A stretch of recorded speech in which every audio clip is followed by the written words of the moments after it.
Hello everyone, this is Professor Sanan Sari and welcome back to my YouTube channel. Friends, in our today's video lecture, we will learn how to do calculation of payback period.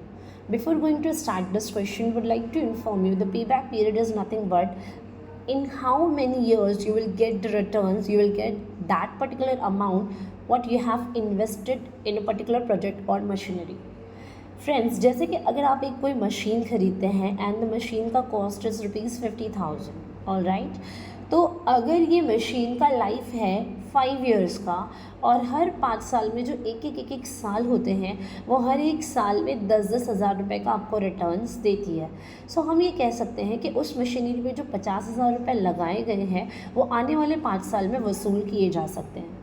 सो मैं ये कह सकती हूँ पे back period का मतलब होता है कि जो आप किसी भी मशीनरी पे जो पैसा लगाते हैं या किसी भी प्रोजेक्ट पे आप पैसा लगाते हैं तो वो आपका लगाया हुआ पैसा जितने साल में आपको रिकवर हो जाता है उसे हम कहते हैं pay back period.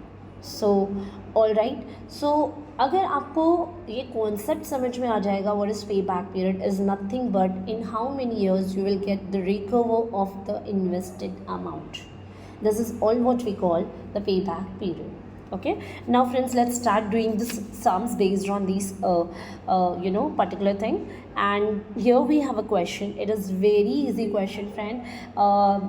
Examiners can ask these type of question for 7 marks, so you have to do a proper preparation for this. Okay, now see, as you can see on the screen, if a project with original investment cost is ₹50,000. समझिए कोई project है या फिर कोई machine है जिसका cost original cost मतलब जितना लगाया गया था इनिशियल में या ख़रीदी गई है जो जिस अमाउंट पे मशीन उसका कॉस्ट है 60,000.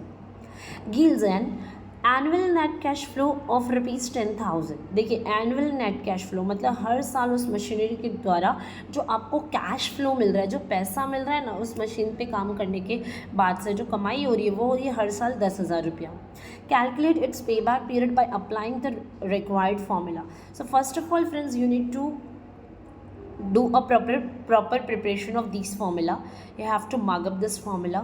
Formula is payback period is equals to original investment divided by the net annual cash flow. मतलब आपको न्यूमरेटर में क्या लिखना है, ओरिजिनल इन्वेस्टमेंट. जैसे कि हमारे एग्जाम्पल में मशीनरी का ओरिजिनल इन्वेस्टमेंट है 60,000 रुपया. सो देखिए ओरिजिनल इन्वेस्टमेंट लिख दिया गया यहाँ पे 60,000 रुपया. डिनोमिनेटर में आपको लिखना है एनुअल नेट कैश फ्लो, मतलब हर साल मशीन आपको कितना कैश फ्लो देती है. सो देखिए यहाँ पे क्वेश्चन में दिया था कि हर साल मशीनरी आपको 10,000 रुपया कैश फ्लो देती है. सो ये रहा आपका नेट एनुअल कैश फ्लो, ये रहा आपका net annual cash flow 10,000 rupees. जब आप इसको कैंसिल करेंगे you will get the year in which the machine the original amount can be recovered. Okay, so देखिए 60,000 divide by 10,000 will be 6 years, मतलब आने वाले 6 सालों में मशीन पे जो लगाया पैसा है वो कवर किया जा सके. दैट्स ऑल फ्रेंड्स, इतना ही करना है.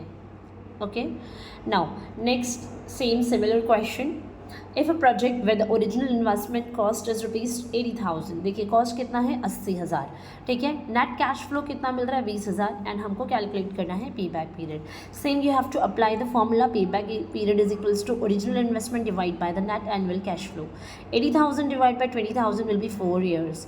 एंड एंड में जस्ट आपको सेंटेंस फ्रेम करके लिखना if the cost of machinery of the project is ₹80,000 and net annual cash flow will be 20,000 then the pay back period for the year for that particular machine और the project will be 4 years.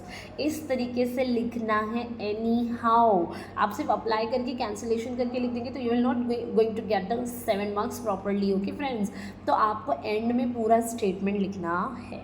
Okay, so that's all enough for today friends. We'll meet in the next lecture. Bye bye, have a nice day, take care everybody.